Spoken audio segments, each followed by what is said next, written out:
Welcome back to JFG Afterglow. If you have hung with us, you know last podcast was a little more heavy, and it may have seemed like quite a while for you, but we are rolling right into it. So we just put the tissues away, and hopefully we can move on to this next episode. And then we swapped out Chance for my mom Amy here. That we got to talk about her a lot in the last podcast, but now you get to put a face with the name. Chance is back where he feels most comfortable, behind the camera. But we wanted to now kind of flip a little bit. So we ended last podcast talking about the event of the tornado and everything that, with everyone's perspective and what they remember about the night and the different things going on there. So like I said in the last episode, there's so much when you talk about the Joplin Tornado to talk about, especially in our church. And so I thought, well, let's do one episode about that. And now this episode will be more geared towards everything after that, which I don't know how long we can go and how much we can get into, but we could pretty much be here all night talking about everything afterwards. And we probably have forgotten more than we'll remember. The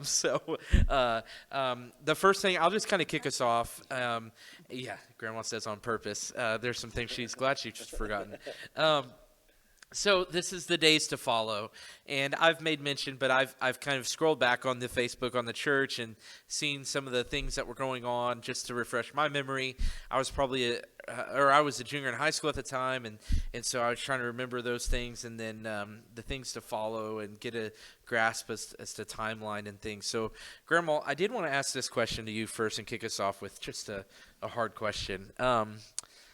So this, as pastors of Joplin Full Gospel, I really did think about this. Was there ever a time maybe that night, maybe the next day, but there had to have been either like we can't go on, or thoughts of maybe we're done, or if not, I mean, it may be even just quick thoughts, but do we? Yeah, do we go on? And so I was wondering if you guys had those conversations. Yes, Okay. very much. Okay.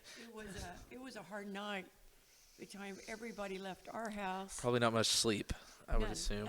And of course, when we got to our house, that we had damage, which we didn't even know of till the next day. We had some windows blowed out of the back and the roof, and just all kinds of damage, which wasn't even a thought at the time because of what had happened at the church. And so when Pastor got back from taking some bodies and finally got back to the house, and everybody left, we just looked at each other and just bawled. We didn't know what to do. And it was such a, I don't know, it was just, I think we were still in shock, but we were so hurt for the people. The building was the least of our problems. It was the people. And I know through the night when we finally did lay down, it was like we couldn't go to sleep. And I know John kept rolling all night. Things were bothering him. But the good part of it, when we got up early the next day, I think the sun come up at 5 or 5:30. We got up around early, 6 o'clock. And I went down the hall, and he was sitting in at the table with his Bible. And he said, we're going to rebuild. We're going to get the people together. We're going to rebuild, and we're going to go back and help these people. And I knew from then on we were going to be okay. Yeah. I mean, he had heard from God through the night. Yeah. And the Lord had touched him. And he's like, we are going to do this, and we're going to be here for these people. And our phone started ringing before 7 o'clock that day, Right. of people, in the hospital and stuff going on. And so immediately he gets on the phone, the first phone call at 6:30, and he was consoling one of our people, telling about her husband was in the hospital. He said, it's going to be okay. It's going to be okay. He just kept trying to encourage her and said, it'll be okay. And I just know that the next morning, it's kind of like His mercy was renewed. Yes. It's just like I'm thinking of another scripture talking about in the morning, but you weep only endureth for a night, and but joy cometh in the morning. But there was something, you were ready to pick yourself up. God had touched you. You were going to get before the Lord, get your strength for the Lord, and we were going to help and do whatever we needed to do to pull this church together and to face the day. Mm-hmm. And it was just a day-by-day deal at that time because we had so much business to take care of concerning the church, Yeah, and that's kind of pastoral right there, but you think of you guys, for now, the people that were in the church that lost their lives, you had pastored for a long time. There wasn't anybody in the church that passed away that had not sat under your guys' pastoral leadership for many years, all of them. Right. And so, it's pretty amazing that the pastors, you grieve and you're hurting, but at the same time you're pastoring and shepherding and trying to lead a flock, and you just kind of just even thinking through that, it's got to be unique because as up until this point, and I don't know how many things you guys had experienced, but still, for the most part, you can usually walk alongside someone in their disaster or whatever's going on in their life. But in this instance, you're in there with them. Right. There's times even Sister Joyce and I have talked about one of the greatest things of pastoring is you're in the middle of their life. I love being in the middle of their life, but sometimes that's really hard when you're in the middle of their life. I guess the positive part of that was that those that passed away, we knew they were ready to meet Jesus, and that would be the positive side, that they had served God, served the church, and we knew they loved the Lord, and we had no. We just knew they were with the Lord. Yes. Mm-hmm. Wow. And so that's next day. So we're at May 23rd. Mm-hmm. A lot happens this day. And if I remember right, it was a pretty stormy, nasty day that day as well. It started raining about 9 o'clock that morning. So that, you've got people in the hospital. Mm-hmm. You've got people that are without homes. You've got people that are injured and people that are dealing with loss and grief. And then we got a building down. You've got a building that's... Which, that was Sunday, and I know we had, at that time, sorry to say, there was people going around stealing and looting, and we had so much stuff here at the church. We had, instruments out, all kinds of things here that we needed to get up here and guard this, and we had a wonderful gentleman come and help us from another church down the street.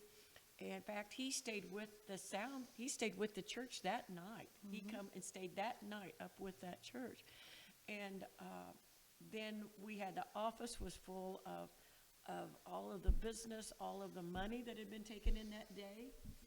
And, I had thought about that through the night because I knew we always made a deposit on Monday.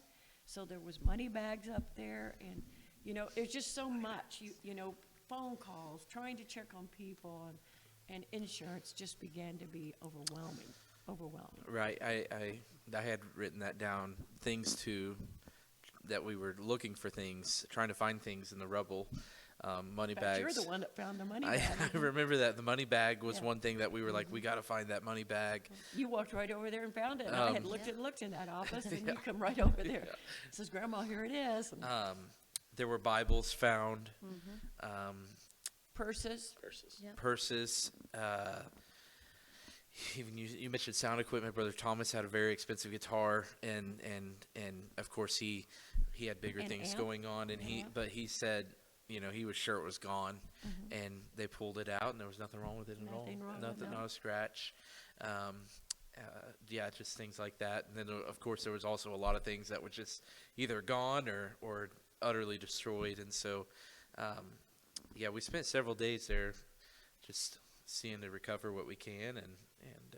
And we had a lot of help from our church people that come and helped us. They were wonderful to come and help go through things. I think there was still a lot of shock too. People would just come sit there and look at it. Yes. Just stare at the. That's where we all wanted to be. You just wanted, it felt like together. You just needed to sit there and be on that property, even though there wasn't really anything to do at that time.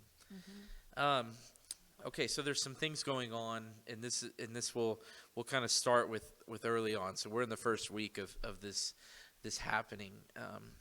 So the Hannah, who was with my great grandma, Dad's grandma, that evening of the tornado, was not in the car when they found great grandma, and so they immediately began looking for her.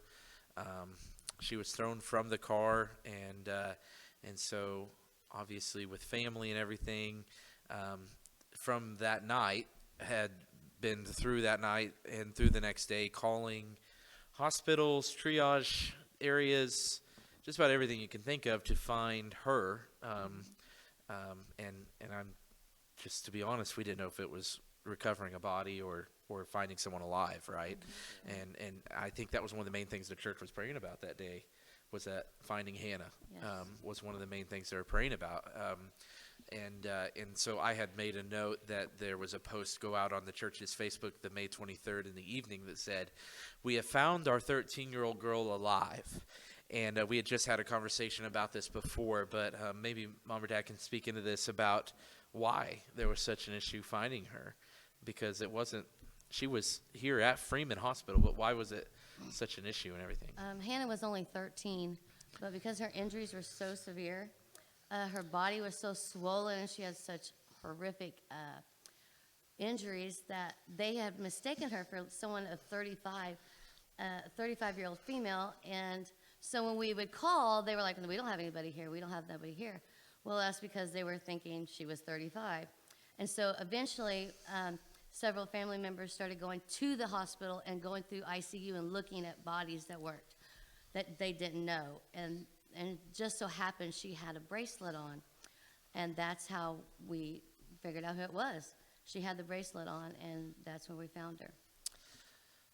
Yeah, I remember that, and we were, another thing that was posted out there was that there's still no cell phone service and no power for a lot of people. I will say this about Facebook, though, Clayton, because your mom and y'all living where you did, Right. is that we had no power, nothing that we could post or do nothing. And all of these people were calling and wanting to know about us and our church people. And she was able to, Yep, we everyone could was- let everybody yep. contact her, and kind of, they would contact her, because we had no phones at that time till we could get a phone. And so everybody was contacting Amy. Yeah, trying to find there was out. multiple things saying, And if that's you why need to reach us, everything- contact yes. Amy, and giving her Yes. phone number. It We was were unbelievable, the phone calls that were coming. from everywhere. Everywhere. Just Yeah. people like we hadn't heard from forever that had heard about it. Our and just, association people people. all over the association, just Yes. ministers that had been through our church, been through the area. Just, Mm-hmm. it was incredible the amount of people that reached out to us. Incredible. And not only reached out, through phone, but kind of leading into this, there was just an outpouring of people and then things showing up, Yes. right? Amen. Right. Yes. So I guess in my mind, I'd originally thought, man, it may have been a week or more before things started like filtering in, but it was just a couple days, if that, and we had a semi-truck trailer dropped off on our lot of supplies, and an outpouring of things begins to happen. Grandma or Mom, what was the connection there? How did that come about?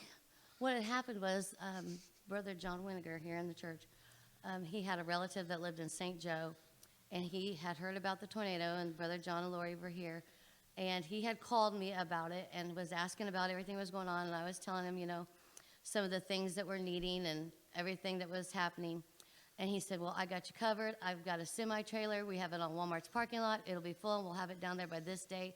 And literally, it was like 2 days. Yeah. And I was like, okay, awesome. Yeah. And I was just thinking, Spent okay, months on it. semi-truck trailer, we'll see. And then, boy, did he not. It was stacked all the way to the top. Yeah. It was incredible. And we never met these people. Never met these people. Wow. And it was completely stuffed with everything you can imagine. I mean, things we didn't even think that we would ever need. And people would just come. And we were in the middle of our tragedy. we were still being able to bless other people with throughout this whole thing. And Right. that was just the remarkable thing. So outreach starts happening Yes. kind of out of this. Yes. We get an abundance of things, and so we start. I mean, I was even seeing this, but there's pictures we'll show of people lined up, but we just start giving things away and supplies and things that people need. We were making like toiletry bags because there was so much stuff. So we all just were sitting around. We just started making toothbrushes, toothpaste. I mean, anything, deodorant, batteries, flashlights, all those things. We just started handing them out as people would come, and water and Our stuff. people, we had several, I think there was 8 families within the church that had lost their home. So they were coming over For to get some clothes. clothes to wear Yes. because we had clothes and finding them jeans and clothes and toiletries. And it was a blessing even to our church people. Such a blessing. Food, some Yeah, food food. too. Dishes, food, It had water. I mean, it was everything. just It's incredible. amazing what was packed in that trailer. Yeah, Yep. I think we spent We s- months going through that A thing. lot of time in that trailer. It was a blessing to a lot of It people. was. Yeah, so this outpouring of things comes in, and then outreach kind of stems out of that. And I know that obviously, I mean, it was all hands on deck. There was outreach coming from everywhere. You know, I remember people coming up, and we met a lot of people. There was a lot of people from different places all over the world and all over the country coming, and we would meet them. And there were some connections made with people we had never met before at that time, coming to do either work or serve in some way. So there's just an outreach everywhere, and for many that do remember, and this is still talked about today, the way that the city just kind of riled around each other and was just, I mean, Very much. there was no needs going on. You know, there was just people everywhere doing all they could. So the community and everything's kind of coming together, and outreach and connections are being made. The church is coming together. We were, I mean, almost every day I remember there was almost We would the just whole go church there. would be there. We would Yeah. just go there. Yeah. Yeah. Everybody met there and everybody sat there, they visited, everybody went through things. We just wanted to be together. Yep. There was nothing organized. Nothing. We just had Nothing- lawn chairs, and we would just sit there and just, we'd we'd take turns going through the trailer and just We'd giving go out through stuff. the and- rubble, we'd find Yeah. stuff, we'd pull stuff out to save, to put, as that was good in the building. We'd go through every Sunday school, everything we could keep, we kept. Right. But everybody just went through everything. I remember Grandpa's Bible, him being excited that he had Still that. sits had on the that stage Bible up here. sitting Still right up sitting there. over here. Sitting Yeah. on the stage right here. Yeah. So all of this is happening, and obviously there's no building, and we're approaching Sunday. So I wanted to, not that that's on your mind, right? Yes, it was. So, yeah, I'm sure it was. I'm sure it was probably on your mind Monday. So you're wanting to have some sort of service, right? And so, as the pastors at that time, what's kind of how does this come together? Who do you start reaching out to people? Does people start reaching out to you? Well, the people of the church that were on the lot, I guess it come around like Friday, and they said, well, where are we having church? Yeah. Where are we having church? Where are we talked having about having church? it And on we the thought lot. about Yeah, just do it setting on the lot. chairs and having it right there on the lot. That's right. But there was like 3 days later after the tornado, another storm hit us. Right. Right. And it was just rain. And then after the rain, it just got really, really hot. And they just kept, well, where are we going to have church? So we began to start checking around and seeing, we thought, well, who could we call? And we did ask the brother from the Church of God down the street on Michigan, finally, if we could use his building that Sunday afternoon to have a service. And I think we met at 2 o'clock that afternoon, wasn't it? And yes, he did, and we packed out that little building. I mean, everybody came, and I'll never forget this because Brother Thomas had to take his wife to the hospital that morning because she was hurting.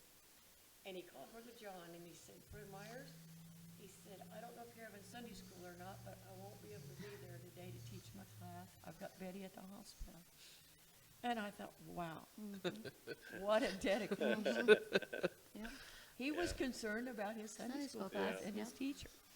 And we said, Brother Thomas, no Sunday school. We're just going to You're come off the together. hook, yeah. We're going to worship God. And hopefully we'll have some kind of sermon, and we're just going to see how we can float through this service, really. And I remember John trying to study with a flashlight for that service and a lantern, and but the people wanted to be together. Yeah. And that was the most precious service. Yeah. There's few services or worship experiences. I'd asked our worship team a while back, what are when you think of the most powerful worship experience you've ever been a part of? For those that were in that service, that was one of those we had to mention, was that week after the tornado, that Sunday after the tornado, coming together. Just wanted to say a few things about that.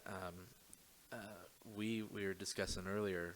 And the instruments, did you see Daniel and Well, yeah.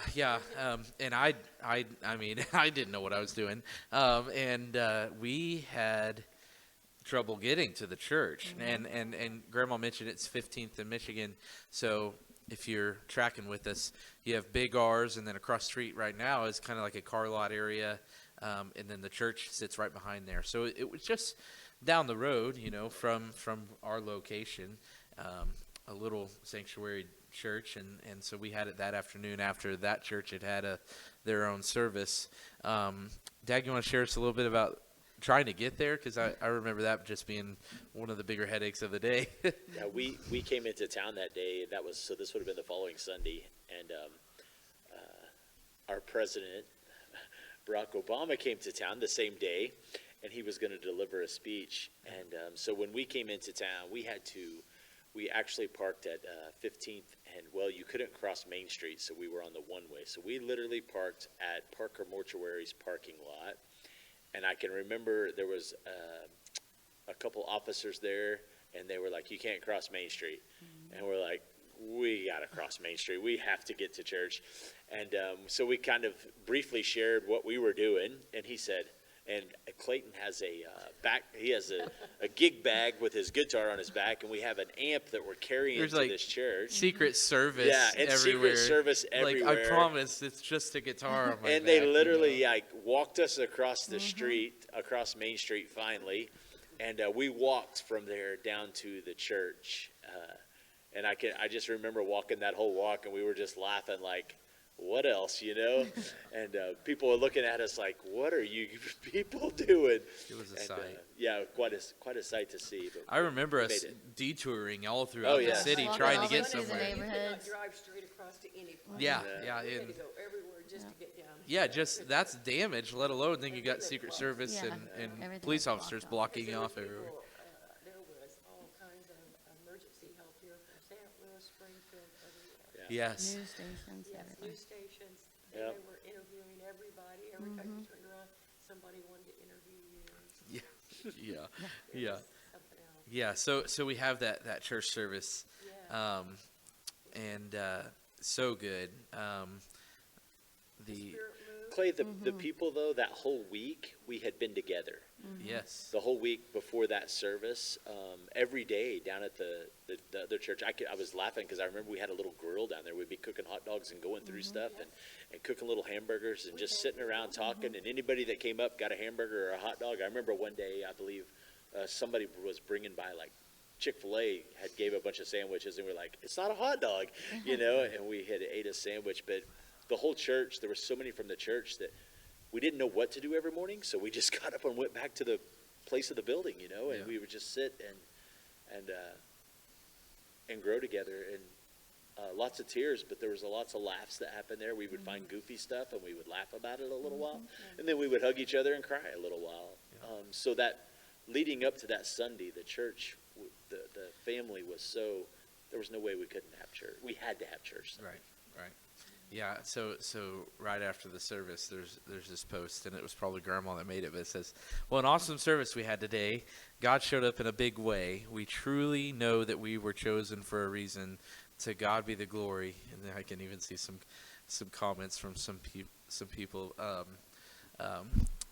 I remember lots of tears, lots of emotion during that service. And the Holy Spirit moved that And day. Holy Spirit Mighty. moving. Yes. And And we embraced one. And I don't know how long was at that service, it seemed like no one wanted to leave, and I know that pastor had stayed there from his morning service, and they were using his building for supplies, but no one wanted to leave. No. In fact, after that service, we went down the street and met at the trailer that day. Yes, We all went to the trailer that day, and we met there and gave another sack of food and stuff out to everybody that would come. And it was just amazing, I think now, of the people that would walk up there and start repenting right there on the church grounds. They knew they weren't right with God. They knew how quick that tornado struck. And they would just come up there repenting and crying. And ministry was everywhere with everybody that whole time. But it was good, but yet it was a very tragic time. Right. Yeah, and so Mom, shortly after that, we did, I kind of jumping back, but we had been, obviously all that week, Hannah's been in the ICU, who we had found that Monday and found that she was in the hospital. It wasn't long, it was during that week, if I remember right, that she was then transported to. As soon as they found out her age, she went to Children's Mercy. So I knew it was like the next day or so that she was in Kansas City. And so you were at the service that Sunday, because for some reason, my memory, I thought you had not been able to. Josh and I followed the ambulance, followed her down to Kansas City, just due to the fact that we all kind of talked together and with the girls and everything in the family, and we just kind of decided that they all kind of said, okay, you guys can take guardianship. So we just said, okay, we'll do it. Our kids were a little older. We were just kind of, I don't know how it just happened, but God just knew. And so we just went to Children's Mercy, and then I stayed there and then came back for the service. I came back on Saturday for the service, and then I went back on Monday, and then I stayed for 42 days. 42 days, yeah. I knew it was a long time. I was going to say 3 months. A lot of peanut butter and jelly in our house. Maybe it just felt like 3 months of Dad's cooking or something. Clay learned how to There cook wasn't no really cooking. easy. There He wasn't was no sick of cooking. that peanut butter. Unless and Clay jelly. cooked that. He went Yeah, on grill and everything. But at least else. you had utilities. At least you could cook. Yeah, and so, and people are still reaching out to you to find out what they can do to help. They did find out Amy was there, yes. And there It was was people even from amazing, Kansas yes. City came over to check on her. Yeah, I know Mom could probably do a whole episode just talking about the connections and the things that happened in Kansas City alone. Yeah, it was just crazy because little did I know that God would use me there, because here I was away, not getting to help our people and our family, but God just knows. He just knows. And he would send people in, nurses in, people would come wanting to talk to us, and once they found out, and we were really secluded because of it being a tornado accident, so we couldn't tell people. I mean, it was very, very private. But nurses would come in, and Hannah was very, very serious. But yet God would just open up doors for us just to witness and to share. And it was amazing. I had I had a reporter call. I mean, it was just, I had a lady from North Carolina send me money to help with Hannah. It was incredible. Someone I'd never met before. Then another lady up by St. Louis area had heard the tornado. I don't even know how she knew me. She got a hold of me and sent money also to go to Hannah to help buy stuff for her. It was just incredible. And the whole time while I'm there, it's just like God's just opening up doors, and I'm still facilitating phone calls. And it was just crazy, the amount of support and the way God just uses the body of Christ. Wherever we are, we're just willing. And it was incredible. Even though we were struggling, and I was having a hard time being away and dealing with her injuries and trying to be strong. And boy, God just comes in, and people would come that I would never expect, and just come in, and they would, bring me worship CDs or bring me food, or, come and just have something for Hannah or something. And it would just, wow, it was just amazing how God he just never disappoints. It's just amazing what God did. I might say too, Clay, at that time, we had disaster relief through our association, the Gospel Church International. Brother Mark had it at that time. And I want to say that was the most amazing. People came and donated money through him to our church and would send money here. And we used that directly to people to fund them and to help them. We paid bills, we housed them. When it went there, we just started. You would be surprised what come through here at that time through people, even in our own association that knew about the tornado. That's awesome. That's really awesome. Even through that, we had mentioned it. Mom's gone for 42 days, and we're having church services. So she had always led the songs and everything, and then we go into a church that we have to, kind of like temporary setup each week, and so that kind of plunged me into learning a lot about worship leading and stuff as well, just because we didn't have much going on, and so kind of interesting when people today ask me about my, where did you start leading worship, or when did you start, singing on stage or anything, and it's because of the tornado, because Mom was in Kansas City, so kind of interesting how that still to this day is one of the things that I remember. So outreach is happening, which leads me into this. We're down a building, so we're needing somewhere to be for a while. We know. Yep. So how does this connection get made? We need a church building that we can be in for a while. We could not go back there because they used that FEMA and some group used that church and started using it as a base. So we could not go back there, and we wanted to have church more than just once a week. Right. I mean, we had people that were coming together daily, and so we started, checking on all these avenues, and people would come by and talk to us. And we have a sister here in the church, Sister Lavina Jones. Her family went to the Seventh-day Adventist church out in Royal Heights area, which had not been touched. And they went home one afternoon after coming by the church, and they talked to her sister, and she talked to her pastor, which was the pastor of that church, if they would be interested in letting us rent that church and use it. And praise the Lord, he said yes. Pastor, Brother John called him right after that, after Sister Jones called me. And then Brother John called him and talked to him, and we worked out some rental agreement with him. Well, everything was pretty much by mouth. And but we went ahead and used this little church tucked over there in the woods, a safe place where we were out of the tornado zone. A smaller building, but we needed the togetherness with an upstairs or a downstairs, a basement too, in case we needed it. So that's how we rented that church. Wow. So it's just connections. Yes. Connections happen. Yes. Memories of that church. Yeah, go ahead. I said that it happened quickly. Yes. We were like, okay, we're going, and we were there. I think we went and looked at it, really. We went and looked at it on a Saturday afternoon. We went and looked at it, and it had a little small laptop about like this, and that was the sound system in the back. I think it had 2 mics or so.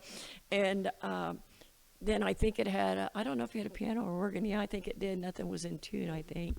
But anyway, we eventually did buy a keyboard, and we would set that up every week, and we had to set up and tear down what little bit we did have. And then I think you brought your guitar, and Daniel Packwood at that time helped us too, because your mom was gone. Played the drums.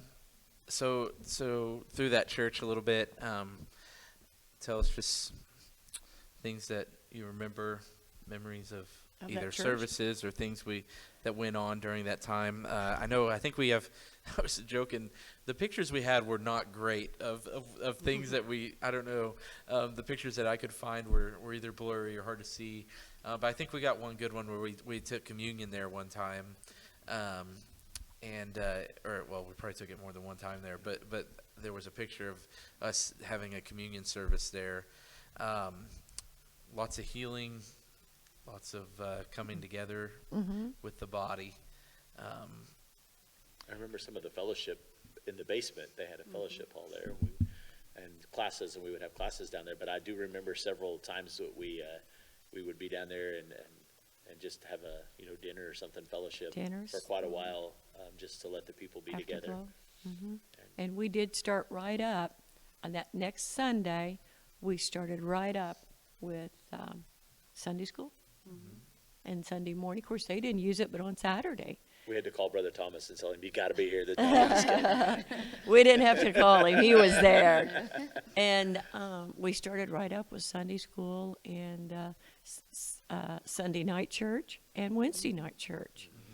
And they were so gracious to let us use it. And, in fact, we did rent it from them. We did pay them to rent the building. They really weren't going to require anything, but we just wanted to bless them. And it was different because there was only one bathroom upstairs and then another bathroom downstairs. But, we just made do. Right. But we were thankful to have it and have it out of the tornado zone, where it was a safe place where the people could come together and worship the Lord. Right. And we were having church. We were It having was, church. We were up and running.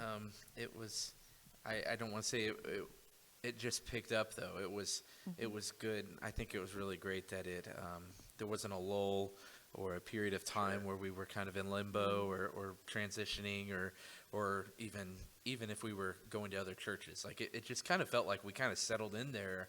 And it was like, okay, this is where we're going to be for a while. Now, obviously, there was some stuff where it was like, okay, we're still a little mobile, but I don't know, for nearly a year, this is where we go.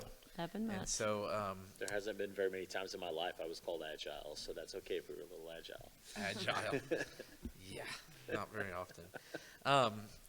So yeah, I'm still seeing us working on the trailer through August and September, and Yes. things Very, happening very and stuff. So hot. We finally to get the guy's trailer back to him. We finally bought a storage shed to put the rest of the right, stuff We in, had- we we bought had the to. storage which is shed still here at our church. Yes, Yep. we had to because to move yes, supplies in there. we had to change the trailers out. Lots of outreach through that. Yeah, so much. And it was amazing. I know I'm coming back to this, but it was amazing because I remember certain groups coming in to serve Yes. or to do outreach and being like, we're overwhelmed by the outpouring of just Joplin, and I wanted to say that we had a Samaritan's Purse Yes. bus or van or something Yes. come up, Yes.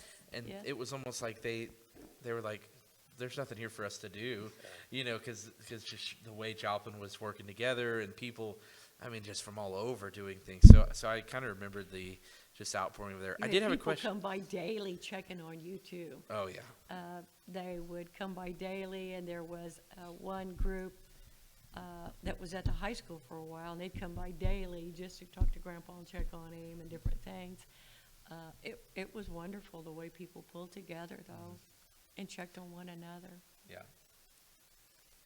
Yeah, that's pretty awesome. I did see that did a church, I think Summit Church, pay for the youth to go to Yes, Silver Dollar they City? sure did. Yes. We had pulled that picture out a while back and was laughing about our poses and such, Yes. and so So she had contacted me through finding out about Hannah, and we're Okay. actually, we're still on Facebook together, and her husband pastor there, and she had gotten a hold of me and wanted to know about the youth group, wanted to know about things, how they could help, and they said, we want to do something for your youth. And at this time, this was kind of towards the end, and they said, here, we're gonna pay for all your kids just to go, and it was a real blessing. Yeah. They were a real blessing. and yeah, there's so much. Then we also had a group from, was it Colorado, come Yes. and Yes. spend a Sunday with us or something. I remember them. Yes. Yes. Like a That was huge that was group. at the Seventh Day Church. Yes, Yes. yes, yes. I remember us laughing about the one Sunday school class because they would do the attendance, and the one Sunday school class, had all these numbers, and then all of a sudden it's like 10 times the amount that one Sunday. It's like, what happened? Yeah. That's so funny. So we're in the Seventh Day Adventist building for 11 months, and all the while we're having church, obviously, even in that month, you've got Cleanup. funerals. We got 5 funerals. We Um, got cleanup going on. A in couple of the Joplin. funerals are double Finding- funerals. Finding Yes. churches to have Yes. funerals. Having at. because we had Carthage, Webb City, where we were had some of those. Probably, and I don't know if It it's took just. a while before they'd even release the bodies. I remember a couple of them were Yes. out several Yes. weeks later. Yes, they were out a few weeks. The Ours was way out there. I know I don't know if it's just because of being in the church or what, but I feel like I've just been to so many funerals, but some of those funerals were some of the most emotional, hardest funerals I've ever been to. And like Grandma said, there was no question as to where they were spending eternity. There was a But closeness in the body right at that time too, Clay, where as the scripture talks about, when one hurts, we all hurt. One rejoices, we all rejoice. And there was a hurting for each other that the church is supposed to be like. Yeah. And we felt it there for sure. So through all of it, there was a closeness that came into the church that only God could work out. Right. Yeah, lots of stuff going on in the church. Dad, you might share a little bit, but I know even from that first service afterwards, even maybe beyond that, you were sharing a little bit in our messages. But this, I don't know if you would call it a wake-up call, but you got really serious What was that? around this time. Church of God. Yeah. When The next service we had Sure. that Sunday. When the Lord touched him. But you've kind of, from that Sunday after on, Truthfully, God had been really dealing with my heart, and real briefly, going way back to me, I had a call in my life since I was a child, and I knew that, and I ran from the call of God. But not to get into that, more the tornado side of things, because that was God had been dealing with my heart for several years, and I just continued to run from the call of God on my life and the things that He had for me. And we might say that it was the next Sunday, because God really did deal with my heart a lot that Sunday, but that wasn't really true. It was that night of the tornado. I'm a people's person, so it's not like I was a mean person, but God put a love for me and people that night because of what I had to do that night. It changed me forever that night. And ironically, our church knows, but God really dropped a question in my life a few weeks later, and I was actually on 20th Street, and I pulled into what was the Dillon's parking lot right across from our old church, basically because I couldn't see to drive anymore. And God just asked me, "What are you doing?" And it was kind of strange because, as goofy as it is, I played a lot of softball. I travel all over, but it was kind of weird because guys will get where they're about done playing, and they'll be like, "Okay, this is my last year," or whatever. And right after the tornado, I think we went to Tulsa and played a tournament. A couple weeks after that, Amy was I at the think hospital. your wrist was still My wrist was or your messed arm up. was I messed found out later it was broke, actually, after that. Yeah. And we played up there, but I do remember playing that tournament, and I hit the ball really well like I always did. We won a lot of games. Everything was normal. But the whole time we're playing, I was like, it just wasn't where I was supposed to be anymore. And Thank I God. enjoyed the guys, but I didn't enjoy, it wasn't the same. Yeah. And strange, but I'm talking about every weekend I played ball. Right. And I never touched it. I never played again. I just quit. That was it. Right. So you're, and 180. as we go to 7th, this new building, you're attending every service, and which is odd with Mom not being there, and then Yeah. Dad's the one that's bringing us to church or coming to church, and then more things are happening, getting more involved with things. Let's talk a little bit about, I know this is probably not going to be fun, but the construction side. So Grandma's eyes get really big. So the plan is, and the church is totally on board, that we're rebuilding, and we all have that understanding. And the idea is we're going back in the same location at Michigan. Yeah, at Right, that point, it yes. was. and For quite a while, yeah. right? It Had the was, same plans and everything. it was, Essentially, yeah. It was, it took us a while to get to that point before we got there, but after we did, decide to start, doing plans building-wise, because like I said, there was so much cleanup weeks after the tornado. There was so much rubbish in Joplin of cleanup of houses and trucks and insurance companies here that nobody thought about any of that. But when we did get to that place, we, of course, we had to meet insurance people there after we got the lot cleaned up, and so we were going to build back on that property because we did own that property, and in fact, we were still paying on that property, and so we had a man come up and look at the foundation. He reinforced it, and we paid him like $3,000 or $4,000 come up and do that just to get that ready, and then. So we were under the impression we were going to move ahead, and it took forever to get anything to the city because everything down at the city was so confusing. And long story short, they come out and told us no, they were going to move the tracks, and they were going to put a viaduct there, and that we would not be able to build back there. So we had already paid someone to come out and do that.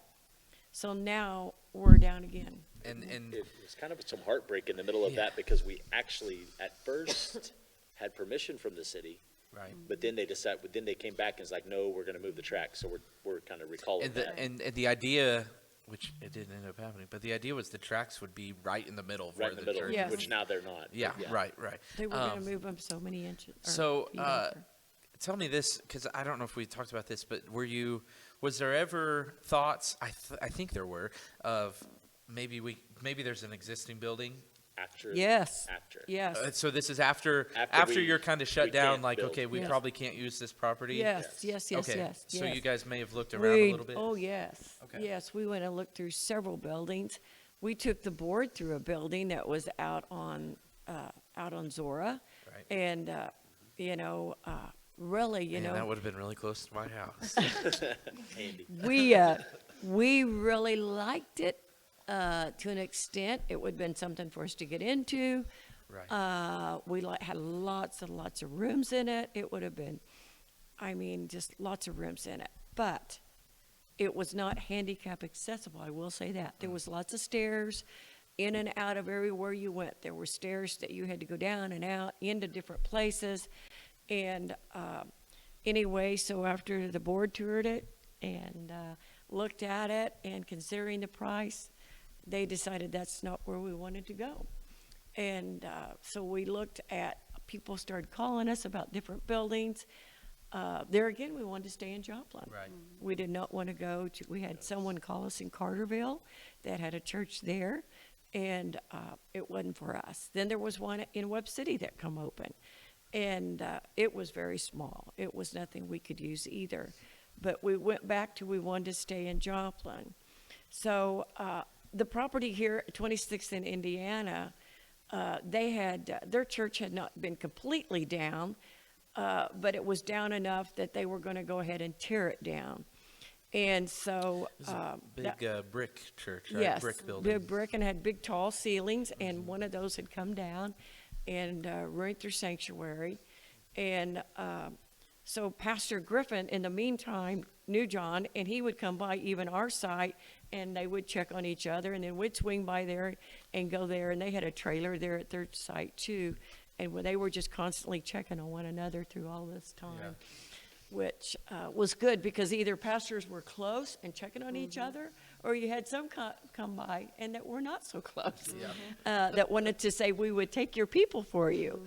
And we're like, no, our people are going to stay together. And I know that. Well, there was a closeness that come with our people. That was never a thought of us, that we wanted to go and join in another congregation. And anyway, we spent some nights and days. We looked every day doing something, and still yet trying to work through all of this rubbish here in Joplin. And so finally one day, Brother John stops at 26th, and he was up there talking to Pastor Griffin, And I don't know what they were doing. They were just visiting, and Pastor Griffin looked at Brother John. He said, John, I really feel like this is where y'all need to be. He said, I think you all ought to just take this lot. This would be perfect for you. And they, in the meantime, had property given to them out on FF, and they said they were going to build outside of the city. They were not going to build in the city. So he come home to tell me. Wasn't a bad idea at that time to build outside of the city. And that was not a bad idea. If you had to go through all of the paperwork just to move a trash can in Joplin at that time, you would have that was a temptation, no doubt. In fact, we did look at property outside the city. We looked at property outside the city. Yeah. It's just nothing come available that we could get to. It was hard. Because, a couple of miles out wouldn't have been that big a deal. But anyway, so he come home, and Pastor Griffin, and we kind of tossed it around. It's still a few more days later till finally he called one day and just said, Brother John, what do you think? You think this is where y'all want to be? If not, we're going to go ahead and do something sell this lot. And we took it to the board, and then we took it to the people, and we were in favor of it. We felt like it was a good location. It wasn't that far away from our old building. And in fact, I think one of the pictures was on Facebook this last week where we came and prayed over this property. They finally got everything cleared off of here except their foundation. We had to come in and have that taken off. And we come over here and dedicated it to the Lord. Right. So whenever, I know we're talking about it so quickly, and this is months of time that these things happen. Like Dad said, like we thought we had the okay to rebuild at Michigan Street. Then it comes back, and I think I kind of remember that news getting broke to the church, like we're not going to be able to rebuild. Frustration was in there's the a people. lot of there's a lot of emotion. Obviously, there's already a lot of emotion on the property. There was a lot of emotion, and I think we were excited I think about God it. was taking care of us really by not letting us Yeah, go back Sure. there. Now I looking think at back, one yeah. point everybody was looking for God. something that was 3 foot past the city limit sign, Right. Yeah. just to get outside. Yeah. It was Long not a good story time. short, I'm glad we did not go back Yes. there. For Yeah. sure. The Amen. memories were terrible for our people of that night. And, now that, you look back and you say, thank you, Jesus, you worked. But it was very frustrating trying to, I just can't it's just overwhelming, the paperwork that had to go Sister for. Joyce, for quite a while there, if you remember, the property on Michigan for a long time, actually, because it turned into an ordeal, we will call it.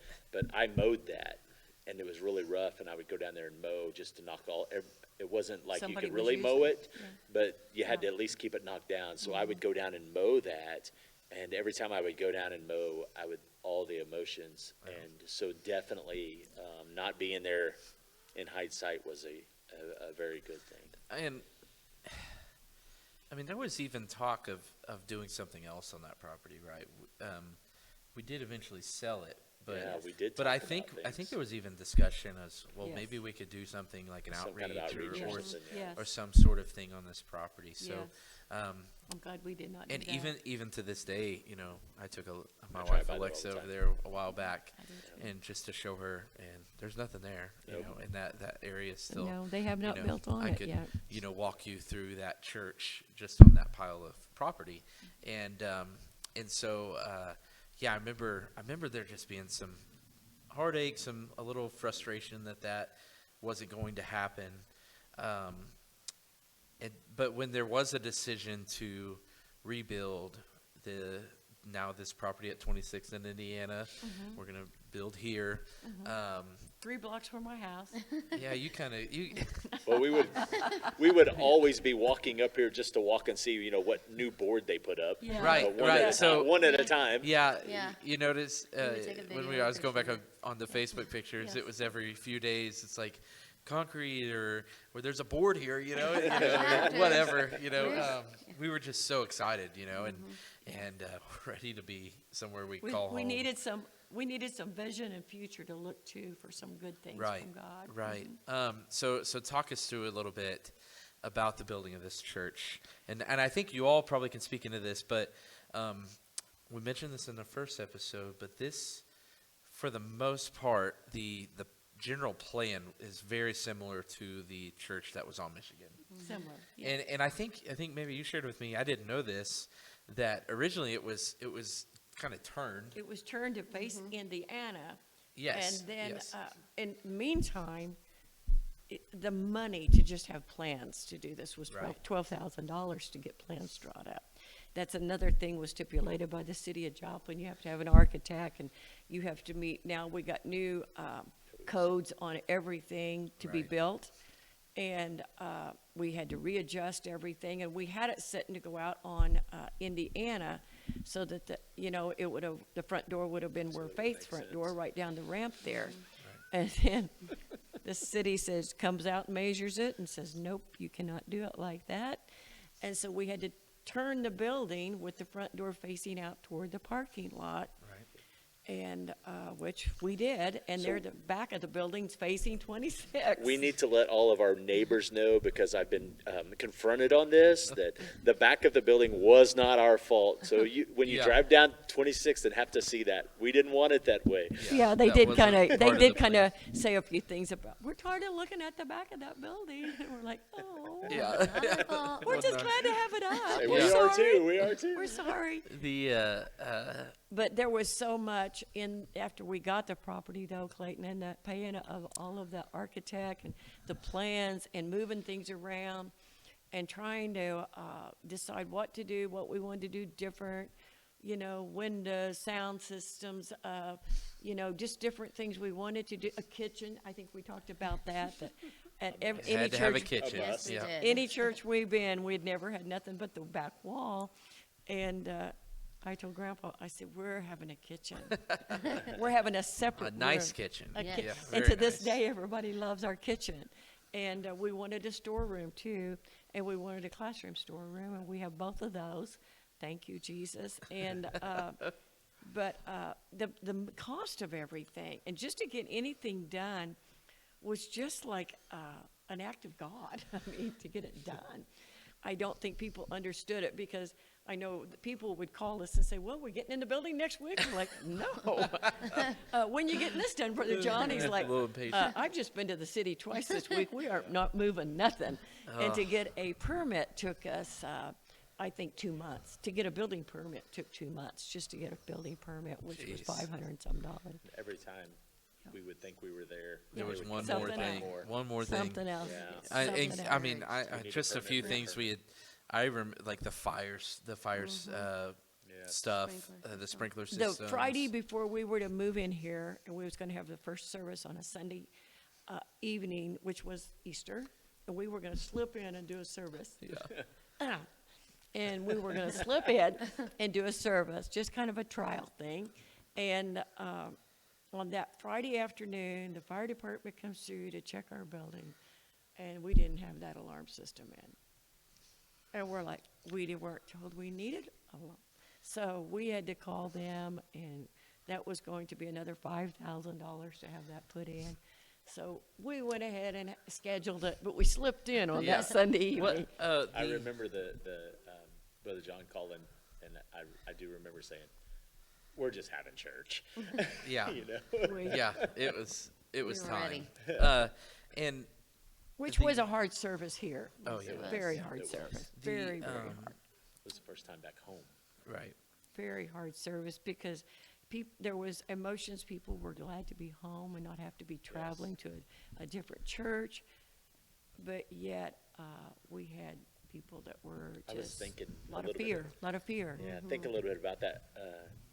That was like three first, because we had the first service at the Church of God. Church of God, and then it was like, okay, this is our temporary home Right. at the Seventh-day Adventist, and it was like a first, and then our first service here, which was Easter, was That night. another first. Yeah, and it was a year almost like later. up until that point of the first time actually in this building, you were still like, well, this isn't church. This isn't our church. We're just using this building. And so Yeah, now we're you all- can imagine that for those that were still with us and those that were at the other building, pre the tornado, and then coming into this building, It was hard. just the emotions and the Oh, memories my. and the Oh, it was things hard.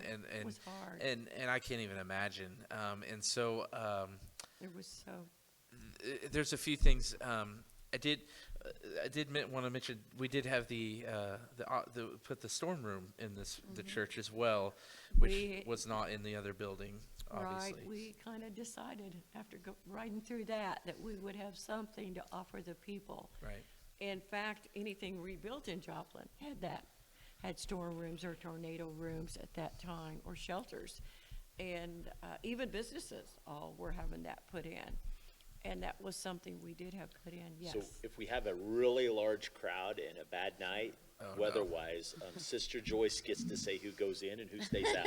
Sister Joyce will not be in that. I would rather go under, I will do something, but I am not going in that room. I'm just telling you right now. Yeah, there's been many discussions And we've on that. used it a few times since, Yeah. and neighbors have. but It is comforting. It's there. It is It is a there. comfort, it people. was a comfort for the families that had lost people. Right. Sure. To know now that there was someplace here if they needed to go. Right. Right. So we're in the rebuild. I went back, and there's obviously pictures. We came here and met when there was just the slab, and then we'd come here and meet at certain times. I think it was Christmas or the day before. Like, I think it was Christmas. We walked up from Christmas. your house and took pictures because the walls were getting Yeah. put up and everything. And so I had seen pictures. It's like, this is where the youth room is, and this is this part, and things like that. And of course, there's all this excitement of it, like Dad said, it's home. It's gonna be our home, and in this new church, and so when you guys are designing and getting ready to put this in, I think I may have asked you this before, but are there things you're going, okay, these are things we want in this building? Obviously, you said kitchen. We have the youth room is attached now. Yes, I think that was part of Yes.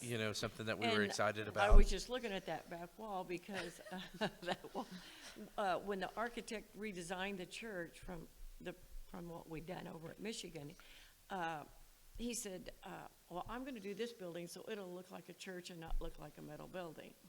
And, just a flat ceiling or whatever. And because when I first looked at that, and, we got peaks here, which, Right. gives us a little bit of a style, so to speak. And that was a friend of mine's husband that designed it, Leroy Wilson. Him and his boss helped work on our paperwork, who we knew. And because we made several trips back out to Goodman Church Builders, and they were our architects. And but that building there wasn't braced up right, so those two columns that are in that building there, those had to be added in at the last Oh, two. wow. Wow. Yes, those at the last, can- put those two columns. I can remember one of the things that was kind of exciting, Clay. There was some groups that came in and helped Right. on the church. Sheetrocked it. Sheetrocked was one of Yes. the big I ones. thought I remember that. So we would come up sometimes and it would be like, well, they added 2 boards.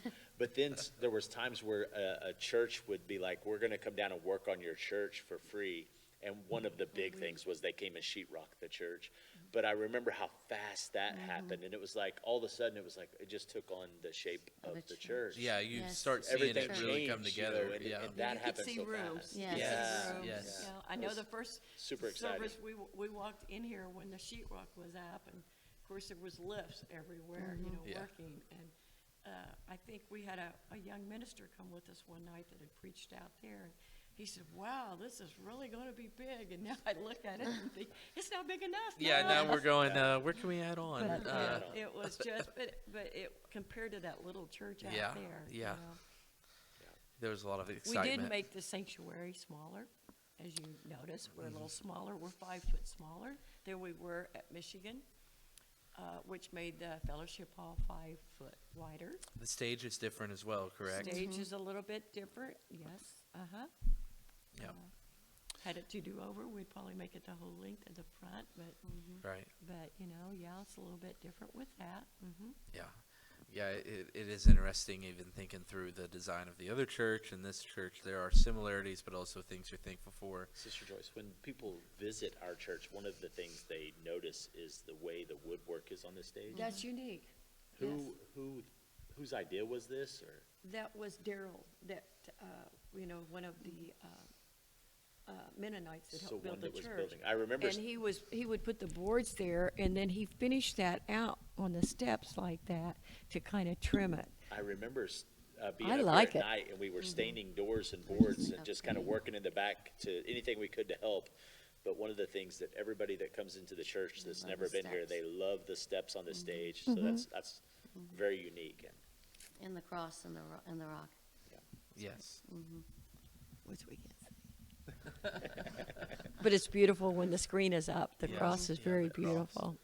Very beautiful. And that was a little chore doing that because they come in and did that, and we come up here and we said, nope, that's not what we wanted, and we had to have them tear it out and do it again. But it turned out very good. The rock really made it good. And it matches the cross on the front of the church. It does. Right, True. right. So the church is being built, and we're excited, and we're in. This is like 11 months, and which seems like forever at the time, but I think Grandma's made mention.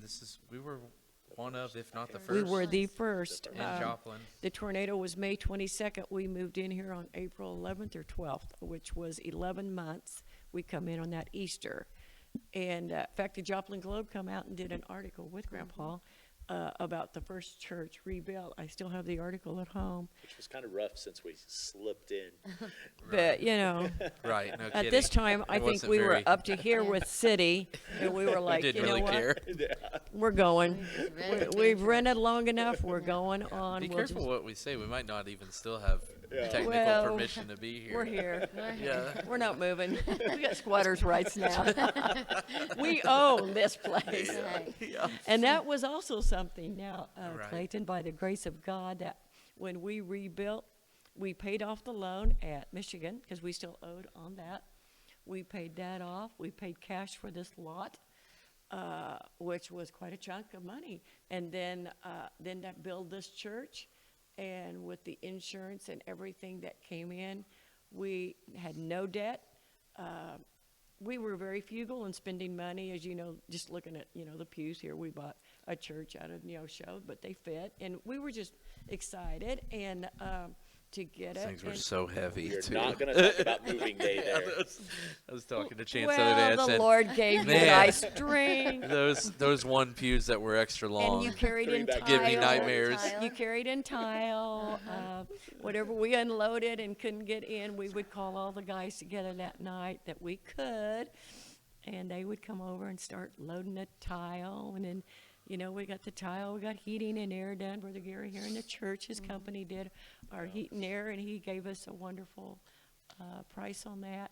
But we built the church back out of debt, everything paid for, which thank the Lord Jesus, with money to spare. That's awesome. Amen. That's And our thing really was, awesome. we wanted to have enough money left, that if we needed to help people now, we could help people or Right. missionaries without having Right. to worry about it. So I remember having a dedication service here. Brother Mark Levine spoke, Yes, and it was packed. yes. I remember it being packed. Talk Brother us Williams through. from Kansas City came down too. Yeah, Yes. I remember We had people and then coming there was all over. upper northern Missouri come Yeah. down. Talk us through a little bit. What was your kind of thoughts on that service? Were you guys? It was good. That service was good. We had we had some business people here. We had some banking people here. Of course, SMB Bank was carried our loan to the other church, and I had a lady that, several of those people had become friends and come and checked on us, and then come to the dedication. We had ministers come from everywhere for our dedication because our association kept track of us weekly or daily. Brother Mark and Sister Judy were up here a lot. We had people from Kansas City come down to the service. There was people showed up. My family, I had family people come. There was people from Ozark Christian College that came. It was a good service. It was a good service. Yeah. They did I remember we had a girl from Ozark do a. Yes, Signing. she did presentation, a yeah. presentation Yeah. of signing Uh-huh. in honor of Natalia, and good. was beautiful. Yeah. Very The good. hurt and the healer. To this day, We can't. sang that Yeah, song. we did To that this song. day, that song gets me. But it's a Yeah, good there's certain songs that That you just just can't. That was one song Grandpa wanted us to sing, and we made it through He it, was but it was adamant. hard. He was adamant It was about hard, but that. we did Yeah, it. he was adamant about Yep. that song being sung. So we have that service and it was obviously emotional and lots of people and everything, and then we get settled into Easter and the church here on the roughly 11 months to a year after, and start having church again. Are there things we get in here and you're like, man, should have done this, or were you pretty excited and happy, and what was kind of the overall just the way, maybe you can think on the way services were going, the way the church was coming together at that time. We're in a new building, there's excitement, there's like you said, there's like, okay, there's future, we're kind of in a home now. It's not like we're all over the place anymore. Maybe a little more stability, it's feeling like, because we know where we're at and things. And when we come in, though, we were still doing some work here. Even though we come on in, we were still doing some work here. Things were still not finished. I think after we got here, we were so thankful to get here that, and get everything completed. And there was so much tweaking that needed to, things show up, things don't work, or this don't work, and you have to have people come back and redo things. But, that's part of working through any new building. But we were just so glad to get here and start, doing some kind of a regular services and have a home at that time. And I think, there's things I would change, later on. You never can have enough storage at a church, as you know. You got rooms full of your guitars. But you can never have enough storage. It's just, just like home. We all need closets, and we accumulate things, and we want them to stay here because it's our church. I was thinking, just looking over there, those altars are from our original church. Those come from church in the Wildwood through Michigan to here. And we had the pulpit The pulpit, came yes. over. Yes, and it was from pretty church in much, the Wildwood. I think, did someone take it and Yes. do some restoration on it? Daniel Anderson took it, him and his family, and That's they, right. it had one little niche on that pulpit. Something fell was on it or huge. something, yeah. And they re-varnished and did everything. Yeah, so I had remembered that as well, and that coming over,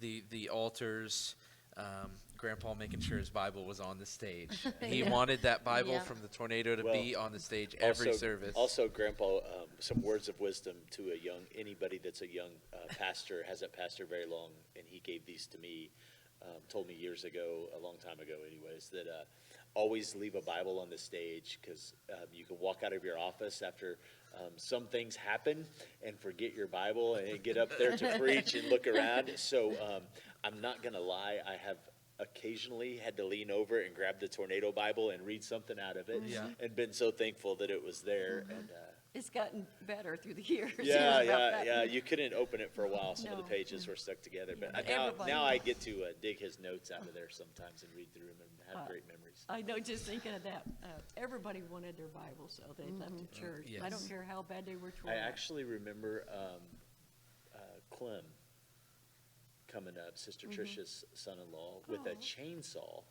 and cutting some of the pews because they were looking for a purse and a Bible. I remember It was that. Carrie's purse. We could not Yeah. find Carrie's Yeah. purse Right. anywhere. Right. Yes. Yeah, I do remember that. Okay. Anything else you guys In got? fact, I think it Grandma's was, got. well, I just thinking of this. In fact, I think it was it last year? We had a message on our recorder from the gentleman that worked and sat with the church after the tornado. Yes, Yeah. And he had Yes, moved did. away. He came to, Yes, he he called did, to check Brother on us. Riley. And he called, And he not actually- knowing that Brother John had passed away, and he wanted to talk to us. And at first, I'm like, I can't remember who that is.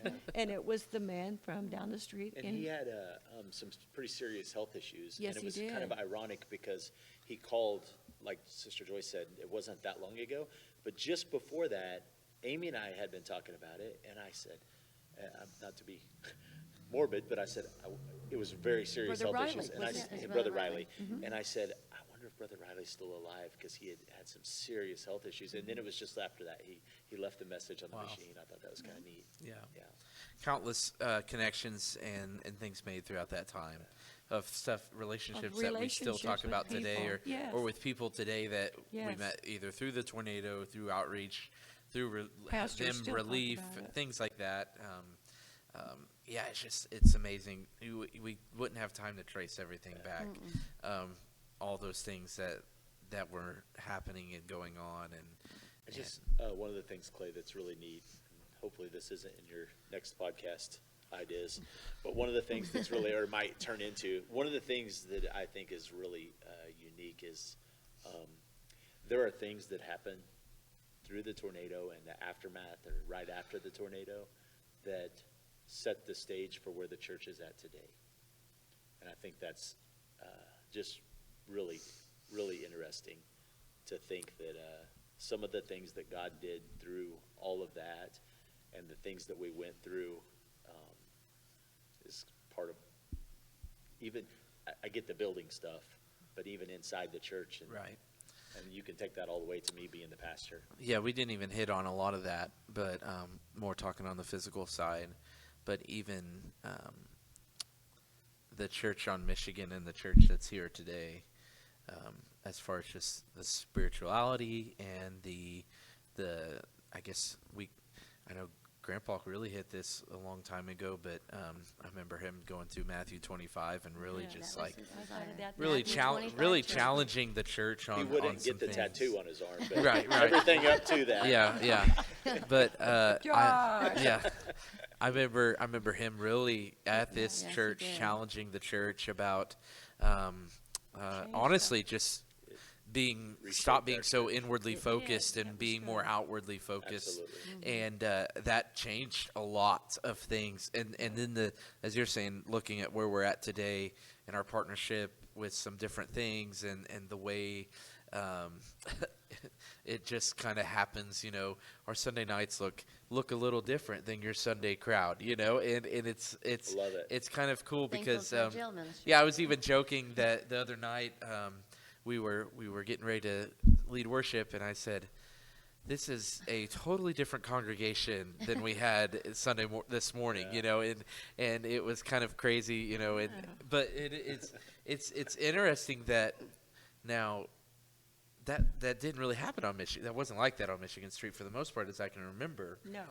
No, he really got that vision, though, out of Matthew 25. Yes, and he preached it hard for a while. He Yeah. really hammered it. Well, the for a long complete time. complexion of the church changed, and we became so much more, We started reaching out more. I was going to Yes. say, we Yeah. became so much more And- outreach And I think that centered. helped heal us.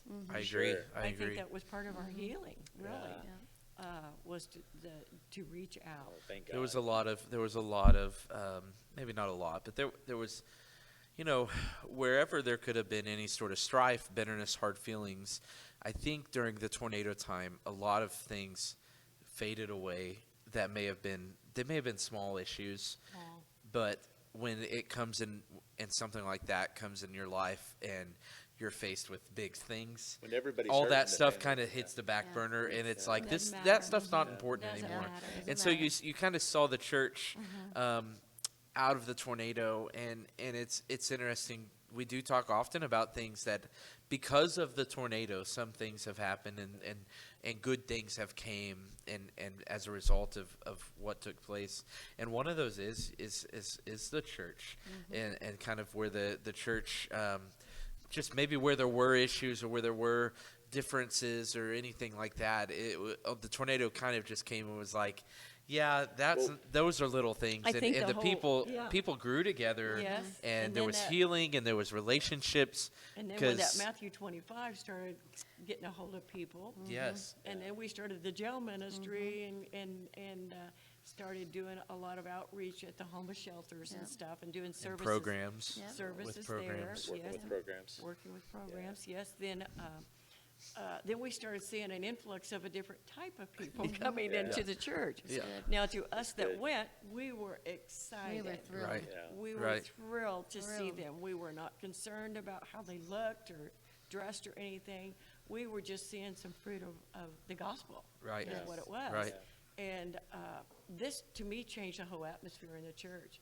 I mean, it hit a wall for a while because there, you know, It's a changed. lot of religious spirit there. Kind of, we hit a wall, and it really was a hard wall for a while. So that's probably why he hammered it so long, because sometimes it takes a while for people to grab a hold of a vision Yep. Sure. and to get their mindset where it needs to be. Yeah, and you know, there's certain messages and things that I don't remember a lot from the church on Michigan. We talked through some of them, but I remember the Matthew 25 being huge, and that I don't know how much he preached it, but he preached out of that for me a to while. tease him about Yeah, that. yeah. And then the Matthew 25, and then there was a passage in Acts he preached several Yes. Sundays. Do you remember? The four anchors. Yes. Remember when the gentleman said, "You've got to meet my pastor. He's in jail every week." Yes, So, yes. talking about Brother Yes. John, he said, "Whoa." Yeah, he's in our jail. We every week. just laughed about it. But we kind of got where it And I was an think that's honor, probably and what then started that love for the jails because he was going over there visiting. Yeah. he so had much.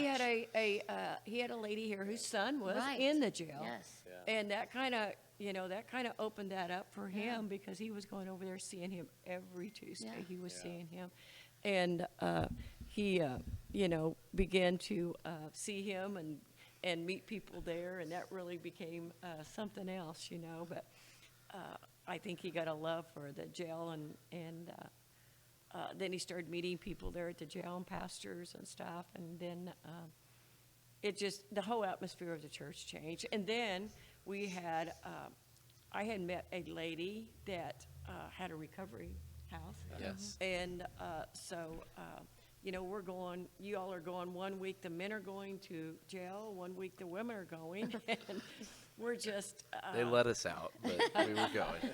They and did. we're just excited all day on Monday to get over there and worship the Lord. And we've had some wonderful services there with some really hard situations. very hard. But we've seen God soften hearts. Right. Yes.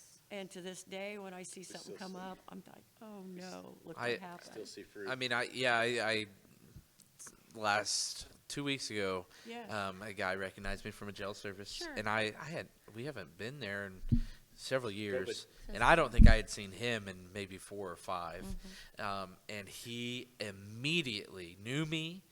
He said, wasn't your dad there?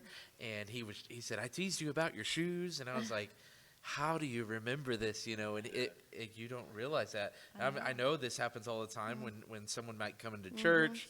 Sure. They'll say, I know you from somewhere, and Or I of say course, it. then We you say gotta the you same gotta thing. ask the question. I know, we know them. Have you ever been to county? But yeah, probably where we met, yeah. that's just the fruit of that, and Grandpa having that vision and that revelation through that passage. Sure. And then and- we had like I said, I think it's been almost 6.5, 7 years that I've been over that recovery. And then they started coming here on Sunday nights. Right. And so I'm like, that is a good thing too, because, we're excited to help Right. whoever needs Amen. help. Right. And any of us here that preach the gospel, we know that's like saying, I'm sick of come and get us. Yeah. As long as you're hungry, we can feed you, and we're excited. It's a breath of fresh air. It's people that have problems, but they want help. They want help and they Right. want God. And that you can help those people. Right. I kind of wanted to. I should have asked Dad about it before, but it's fine. No. I'm This is not what gonna I do to you on the stage. Yeah, I'm not gonna payback time. But just and Grandma, you may remember it. Mom definitely remembers. We had a convention here, and so when I'm thinking about this church, I have obviously lots of memories. Been here. We're coming up on our 10 years because we got in here in 2012. It's 2022, so yeah, 10 years in this building. Actually, we might have just passed it. We did just pass Yeah, it. our 10 years. I guess we probably We should have celebrated that real big. We didn't celebrate Since very we're much, discussing did it we? right now. Since we're just Well, getting I think that. we ought to celebrate. We're just out thinking about that. We probably should We're going to celebrate. do a 10-year It and is pretty much 3-month a- it is a anniversary. milestone. We'll catch We're going out it. to eat later. We'll catch it in another 10 and do 20 twice. I But probably will be here. this is Ouch, I know what that means. the just the church and the things I think about with this church, one of the things that sticks out now recently, of course, we've had some amazing things, a revival and things like that. In the past few years, Dad's now the pastor, as Grandpa's passed away, had a lot of things happen in this church. Lost a lot of people in this church that came with us from Michigan. One thing I was thinking of, and I thought maybe we could wrap up with, because it kind of just shoots us into the future, but we had General Convention here. And I remember Grandpa coming up, and he was supposed to speak on Thursday night, right? You guys wrapping it up. Thursday night, yeah. And 'cause he was Grandpa, Gonna my get us. and for everybody that knew my grandpa, if you got to hear him preach, now he would write notes, but the joke always was like, he may write one line and preach for 2 hours. Who knows? It didn't matter what was on his notes. He was going to preach. And this was one of the few times, and I remember this because it was one of the few times, there wasn't a lot of preaching. It was a pretty. He was feeling it. it. Was pretty short, He but was feeling it. but Grandpa, sitting behind us in his office, got a vision from God and wrote it down about the church, about the ministry of the church, about things that would happen within the church. And even in the past probably year, we've talked about that Saw a some of it lot. come to pass. We've seen some of it come to fruition, maybe even on a small scale. And Sure. and so I was thinking of how maybe to wrap up into this building, because we had been here for some years when that happened, but I remember him coming up, and that was, if you knew my grandpa and heard him preach, he didn't often talk like that. He wouldn't share. He wasn't one that walked around every night had a new vision from God. That wasn't. Now he had obviously fresh revelation from the Word, but he was not one that would go and say, "Well, God gave me a vision this afternoon." He did not take. That was not something you say lightly. Serious. And so I think that's probably why it sticks out in my mind, because I can't really. If I do, I can't recall him ever saying that that God directly gave him a vision, but God gives him a vision of the church, and. Maybe you guys can give me. That launched some of the Matthew 25, I believe. It may have came out of some of that, but maybe you guys can give me a little more of what the specific details. I remember seeing greater things, seeing things to come, moves of God, miracles, was some of the things. And when he read it for the first time, he pulls out the yellow paper that he wrote it down with. That, I mean, you just you almost think of, in biblical times, like a prophet getting a word of the Lord. And sometimes they don't even know what they're seeing or what they're saying. It's true. And they would just, speak it or say it, and Right. someone would write it. And so it almost had that feeling where he just wrote it down, maybe not even understanding completely. Obviously, probably not understanding completely what he was doing. Your grandma and I have occasionally had things happen in the church since his passing.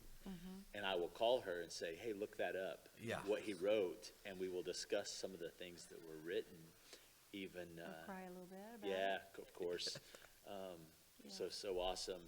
I think that's one of the most awesome things just about serving God, and not just our church, but the church, and the importance of a local body and being part of the local body is the vision goes on in that church.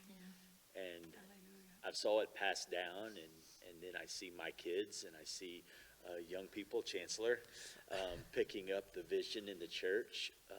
I see a hunger start creating in some of our younger men. And when I see these things, so encouraging to know that it doesn't stop here. And I think one of the great things Grandpa would be so encouraged about is some of the things that he wrote down, and he might have, when he wrote that, been thinking, "These are things that are going to happen in my lifetime."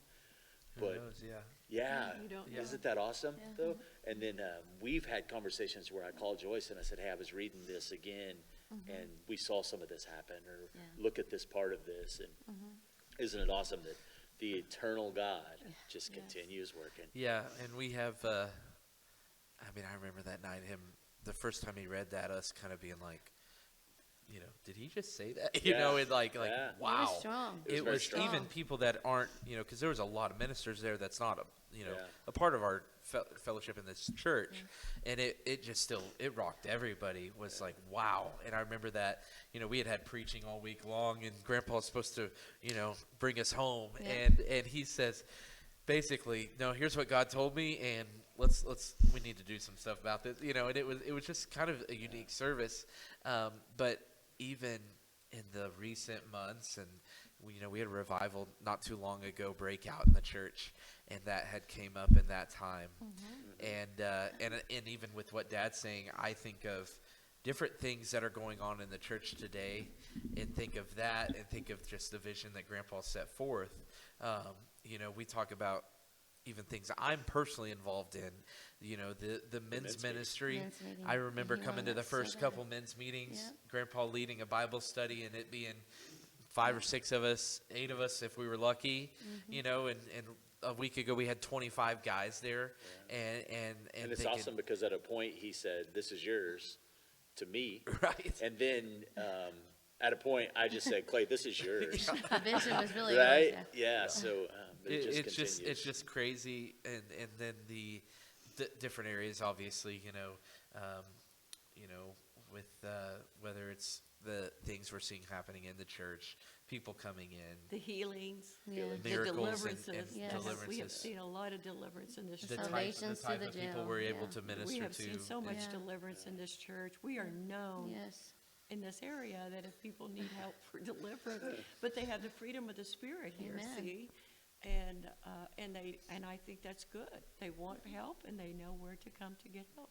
And one thing because I guess where I come from and everything that is stressed is that the things that happen in this church, the things that happen among our congregation and in our church, one thing that we like to talk about, I like to stress, is even through our conversation earlier in the other podcast, the laborers that went before, the vision that was cast 40 years ago, the people that were involved, all of that laying the foundation, and even now speaking 40 years into Joplin Full Gospel,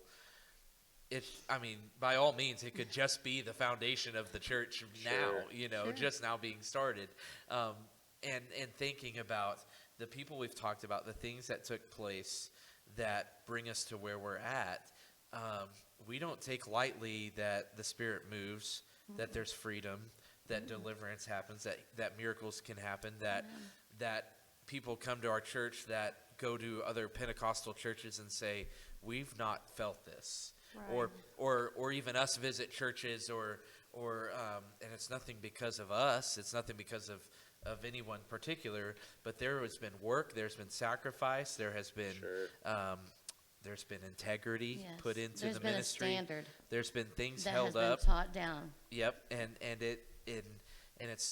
it's trickled down that the things we don't take granted the things that happen here because of the things that have been Holy things are set sacred. before That's us, right? A lot of work. The sacrifices and the things, the commitments that were made long ago, even before us,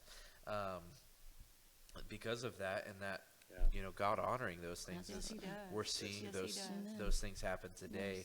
And so when people do say, in the community or we've had people come to our church, well, we heard this is where you go if you have a demon. I don't know how to feel about that, but It's okay. but it's funny, but at the same time, we don't take that lightly, and we know that is because of like Mom said, the standard that was set, That is standard. and the integrity that's been a part of this church, and the commitment to the Word, the commitment to fellowship, the commitment to those things.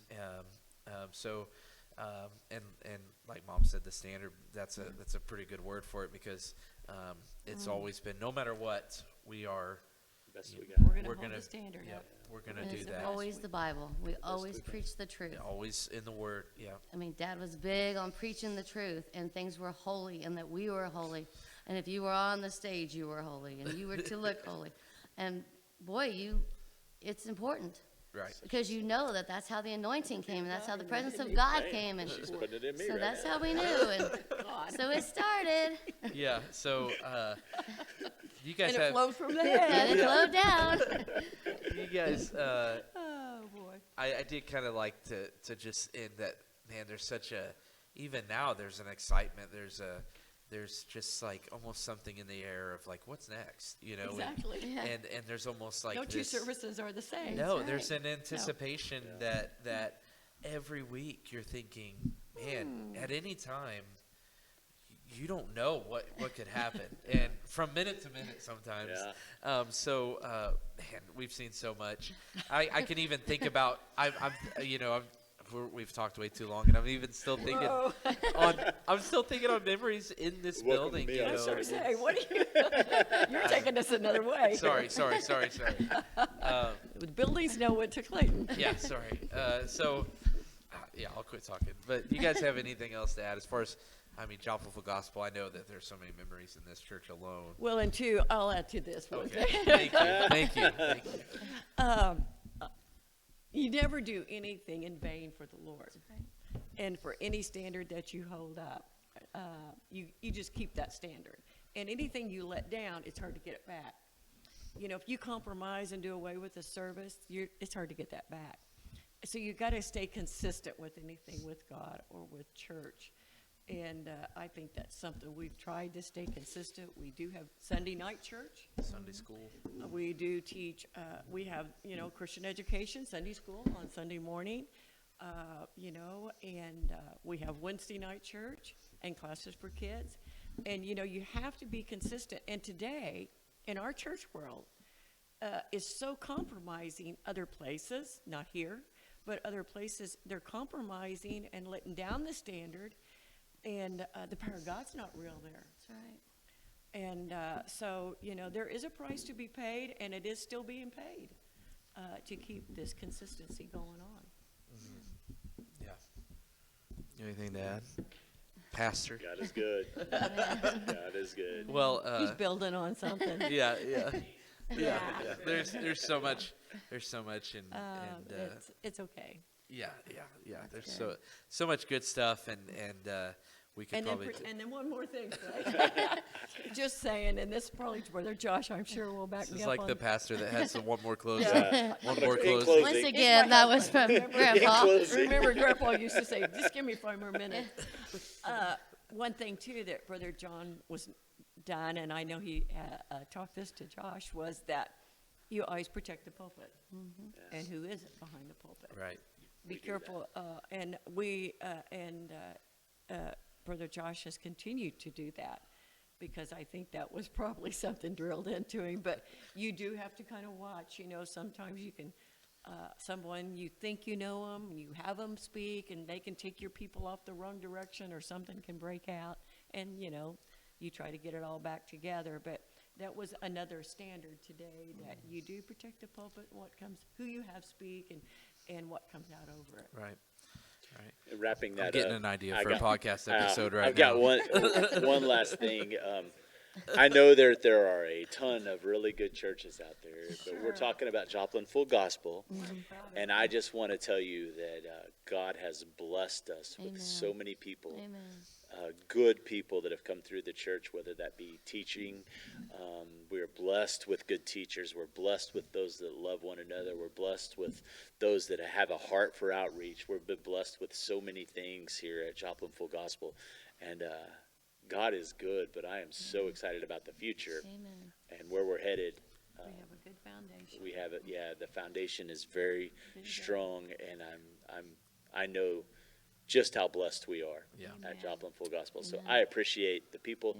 I appreciate the melting pot that God has brought together right here. Yeah. Yeah. And so amazing. That's a sermon right there. Okay. I preached a little bit of that Wednesday night if you didn't catch it. Yeah. So it's so good. Sweet fragrance. We could go on for a long time about the just memories in this church and the things that have taken place. But I did want to end. It's just so good that there's a vision for the church. There's a vision to go on, and that we cling. And I had a professor one time that would, because everyone always wants to shoot down traditions, and he said that tradition is the living faith of the dead, and traditionalism is the dead faith of the living. And we cling to tradition, and we don't cling to traditionalism, but we cling to the traditions of the church, and to the standards of the church. And it's so good that we even now today, even those that have went on before us, we still cling to the word that they preached. We still do the things that they instilled. Now, it's the same, and so even thinking of those that we've discussed and those that have went on before us, it's the foundation that was laid is still being built on. There's no new recipe, no new word, no new there's no new Just thing that we're Jesus. trying to do. We're still just going off of the foundation that was laid before us, and doing the best that we can with what God's given us, and so that's really awesome and really cool. Everyone's smiling at me. I don't know why. I think it's time to be done. You have the timer. I didn't turn it on this time, and so I know that I'm in trouble this time. But I have one memory that just came apart. Just this bit. So we were talking about memories. So one memory is, one night Dad got excited, and I think it was during. it's so funny you're saying this, because I had this in my mind the whole time. I'm like, I'm not gonna say I it. think Brother Dillard was here actually. Yes. And Dad takes out like an airplane through the building. Well, I didn't see it because, I caught the end of it because, I'm up on the stage, we're singing, and, our eyes are shut, and I just caught the end of it. And, it's just, when God just does it, it's just, and sometimes that's what breaks the service. And so here, when the revival broke out in September, Wyatt takes out doing the exact same thing. It was just like, it was special. It was beautiful. Yeah. That's not Wyatt either. Yeah. So and not it's so good. I had remembered that night. I thought about I see Grandpa. some men kind of walking around here now, but those two ran. Ran. Yes, and With arms out. They I mean, flew like a plane. I remember Grandpa almost leaving nearly us. crawling on the altar. Yeah. And there was some times there, and I had the same exact memory of him running I around just the church remember, and us going, "Was that Grandpa?" We left that night and we were in the car and you guys were talking about it and I'm like, how did I miss this? Yeah, so good, so good. Yeah, so good. God is good. Yes. When the Lord is good. God's Yeah. people are good. There's such good stuff. So we'll go ahead, and for the sake of you listening, if you're still with us, Yeah. thank you so much. Thank you. We know you've been hanging on because it's been a while. But we'll go ahead and we will come back, and I would love to come back and man, I've already got ideas popping with the things we've talked about. We're hoping you grow in endurance. Yeah. Maybe just pop the earbuds in and let this one play for a while. But it's so good to know. It's so good to know about where we come from, and we've talked about that. We've kind of come all the way from the beginning to now, and talking through, and so it's so cool to know where we've come from, and also be excited about where it's going and where things are headed, and future, and knowing even the vision laid out many years ago, and at different times even, and seeing still fruit from those things today. So good. And you guys got to just sit around our table. That's really what happened tonight. Yeah, So yeah. This is our normal conversations. Yeah. So that's so awesome. We'll go ahead and end now. Thank you for listening, and we can't wait to have you back and share more memories. And if you don't get enjoyment out of it, we do. But we thank you for listening. Hope you have a great time. And if you have any questions or anything, feel free to message us. We were excited about this opportunity to share these things, and so Chance is making sure to say in the comments, and we'll try to get this out to you, and get some more out to you about different topics. I want to talk about missions. I want to talk about, even tonight I'm thinking, man, it'd be good to talk about some etiquette and some stuff that may be good for ministers to hear, and so just some thoughts rolling around in my head. But we'll go ahead and let you go for today. And we've been talking now for 2 episodes, so we're probably a little talked out. But Probably not actually, but We got some other things. yeah, There's but always more. We could go on. yeah, but we'll go ahead and end now. Thank you for listening.